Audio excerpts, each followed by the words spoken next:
Bismillahirrahmanirrahim. Assalamualaikum warahmatullahi wabarakatuh. Welcome back to my channel. Selamat siang menjelang sore untuk rekan-rekan guru sekalian. Jadi pada video kali ini Bapak Ibu ya, kembali lagi kami menyampaikan informasi terbaru di tanggal 24 Agustus ya 2022.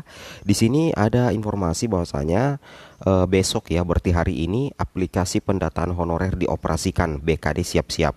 Jadi sini dilansir di salah satu media elektronik ya yang cukup terkemuka, yaitu jpnn.com. Di sini dikatakan bahwasanya Kemenpan RB dan BKN ya akan meluncurkan aplikasi pendataan honorer pada Rabu 24 Agustus. Berarti kalau dikatakan Rabu berarti hari ini Bapak Ibu ya. Hari ini sudah tanggal 24 Agustus. Berarti hari ini Bapak Ibu ya perhatikan bahwasanya aplikasi pendataan honorer itu sudah siap untuk diluncurkan. Jadi di sini Kemenpan RB juga telah melayangkan surat sosialisasi kepada seluruh sekretaris kementerian, lembaga, sekda provinsi dan kabupaten kota. Wow ya. Jadi kalau sudah dilayangkan ya, artinya aplikasi pendataan ini sudah diluncurkan per hari ini, maka tentunya honorer itu siap-siap ya, siap-siap mengikuti pendataan. Katanya ada beberapa surat edaran yang beredar ya, atau petunjuk teknis yang beredar bahwasanya akan ada pembuatan akun. Sebentar kita bahas ya. Nah, di sini dalam undangan yang ditandatangani Bapak Alex Denny ya tertanggal 22 Agustus tercatat 78 instansi pusat dan 542 daerah yang diundang dalam sosialisasi secara daring. Sebanyak 14 kepala kantor regional BKN juga masuk dalam daftar undangan. Jadi di sini dikatakan kick off pendataan tenaga non aparatur sipil negara non ASN dilaksanakan besok ya 24 Agustus, kata Deputi Bidang Sistem Informasi Kepegawaian BKN Bapak Suharmen kepada jpnn.com. Seperti itu ya. Nah, kemudian di sini dikatakan beliau menjelaskan dengan adanya aplikasi tersebut, BKD maupun Biro Kepegawaian instansi pusat tinggal mengimpor datanya ke sistem. BKN sudah menyiapkan fasilitas port data di sistem aplikasi tersebut. Nah, di sini juga dikatakan Bapak Ibu ya bahwasanya Deputi Suharmen mengungkapkan sejauh ini banyak instansi pusat dan daerah yang sudah melakukan pendataan secara paralel sampai sistem pendataan diluncurkan ke Menpan RB dan BKN. Ya, seperti itu ya. Jadi intinya nantinya data-data Bapak Ibu itu akan diekspor ya, akan diekspor melalui fasilitas port data ya di sistem aplikasi. Nah, jadi honorer siap-siap saja ya, karena hari ini tanggal 24 Agustus itu aplikasinya sudah siap diluncurkan dan BKD sudah siap mengoperasikannya pastinya Bapak Ibu ya. Nah, begitu aplikasi diluncurkan, BKD sudah bisa langsung mengirimkan datanya ke sistem aplikasi pastinya ya. Wow, mantap. Dia menyebutkan data tersebut akan menjadi database pemerintah yang akan menjadi pijakan dalam penentuan kebijakan penyelesaian masalah honorer. Pendataan ini sangat penting, bagaimana bisa menyelesaikan masalah honorer kalau datanya tidak valid. Nah, terkait dengan hal itu di sini kita sudah dapatkan informasi pentingnya, Bapak. Nah, di sini baru saja ada dua info mendesak ya, hari ini dan akhir bulan Agustus 2022 untuk pemetaan honorer 2022.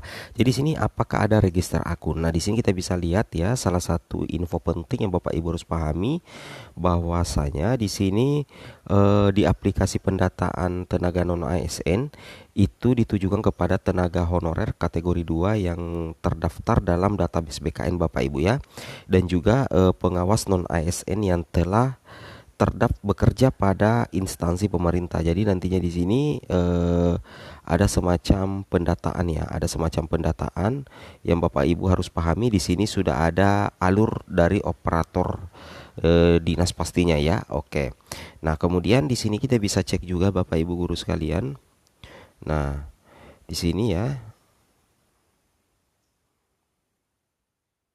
Bapak Ibu bisa perhatikan berdasarkan surat Menteri Pan RB nomor B ya 151 MM tanggal 22 Juli tentang pendataan tenaga non ASN di lingkungan pemerintah, itu nantinya ada beberapa syarat ya agar bisa lolos pendataan. Yang pertama itu adalah pembayaran langsung ya menggunakan APBN, instansi pusat dan APBD ya. Kemudian diangkat paling rendah oleh pimpinan unit kerja. Kemudian telah bekerja paling singkat 1 tahun pada tanggal 31 Desember 2021 dan berusia paling rendah 20 tahun dan paling tinggi 56 tahun pada 31 Desember 2021. Oke ya, oke. Kemudian di sini Bapak Ibu juga perhatikan. Nah, di sini sudah lengkap juga Bapak Ibu ya, bahwasanya ini adalah alur proses ya.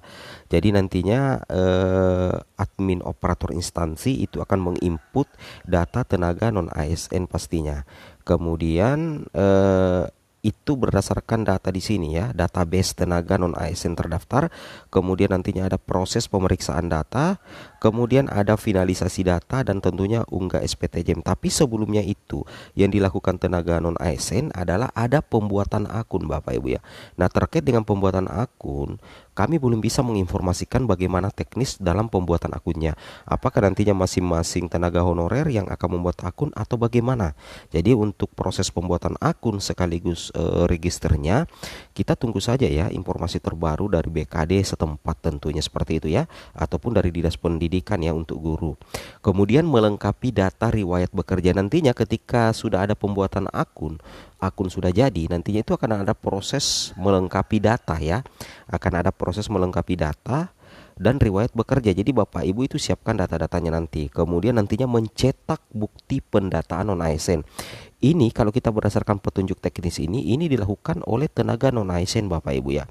Dan nantinya setelah proses pencetakan bukti pendataan non ASN, nantinya itu operator dinas atau operator instansi akan melakukan finalisasi data. Di sini akan dicek data-data Bapak Ibu. Sekaligus setelah itu akan ada unggah SPTJM pastinya. Wow, seperti itu alurnya Bapak Ibu ya. Itu yang harus Bapak Ibu pahami. Kemudian di sini ada tentunya gambar prosesnya Bapak Ibu ya. Bapak Ibu bisa perhatikan ya, untuk gambar proses yang pertama nantinya adalah admin operator instansi itu akan mendaftarkan tenaga non ASN ya yang masih bekerja pada saat ini dan memenuhi persyaratan pendataan tenaga non ASN berdasarkan peraturan. Nah, jadi setelah itu nantinya setelah didaftarkan oleh instansi, tenaga non ASN dapat membuat akun pendaftaran. Jadi nanti membuat akun pendaftaran untuk tenaga non ASN setelah didaftarkan oleh instansi. Nah, kemudian melakukan registrasi, dapat memonitor, mengkonfirmasi dan melengkapi riwayat kerja tenaga non ASN masing-masing. Nah, kemudian nantinya di sini instansi wajib melakukan verifikasi dan validasi data yang diinput dan dilengkapi oleh tenaga ASN. Nah, ketika Bapak Ibu sudah melengkapi data, mengisi data di akun, nantinya itu akan diverifikasi kembali oleh instansi masing-masing ya. Kemudian sampai batas waktu ditentukan, instansi wajib melakukan finalisasi. Oke ya, dan akan mengunggah SPTJM. Jadi apa yang bisa dilakukan tenaga non ASN? Jadi tenaga non ASN menginput, melengkapi riwayat kerja dan bisa mencetak hasil resumnya berupa bukti pendataan non ASN. Kemudian proses melengkapi riwayat oleh tenaga non ASN akan berhenti selesai ketika instansi menyatakan finalisasi. Jadi ketika instansi belum melakukan finalisasi, maka tenaga non ASN tetap bisa melakukan proses pengeditan data ya di akun tentunya Bapak Ibu ya. Itu yang harus Bapak Ibu pahami. Kemudian kita lanjut lagi di sini. Nah, seperti ini Bapak Ibu ya untuk data-datanya. Bapak Ibu itu registrasi akun pendaftaran yang bertujuan. Jadi tujuan registrasi akun itu adalah mengkonfirmasi keaktifan sebagai tenaga non ASN Bapak Ibu ya. Kemudian melengkapi menyesuaikan data yang diinput oleh admin ya atau operator instansi. Kemudian melengkapi riwayat kerja sebelumnya. Ini di sini ini yang Bapak Ibu akan input sendiri nantinya ya. Oke. Kemudian kita lanjut lagi di sini Bapak Ibu sekalian ya. Nah, kemudian nantinya di sini dokumen kelengkapan yaitu SK kontrak kerja ya. Ini untuk instansi ya. Kita ke tenaga non ASN, apa dokumen kelengkapan disiapkan. Nah, tenaga non ASN di sini yang pertama Bapak Ibu siapkan kartu tanda penduduk ya, kemudian pas foto, kemudian ijazah pendidikan yang dimiliki saat ini, kemudian SK setiap periode bekerja. Jadi ini harus lengkap Bapak Ibu ya, ini harus lengkap. Kemudian bukti pembayaran berdasarkan SK honorarium maksudnya ya. Kemudian sertifikat pendidik bagi guru Ya, jadi bagi guru itu ada sertifikat pendidik ataupun STR bagi tenaga kesehatan. Jadi Bapak Ibu siapkan serdik ya bagi guru. Oke, mungkin cukup sampai di sini informasinya. Assalamualaikum warahmatullahi wabarakatuh.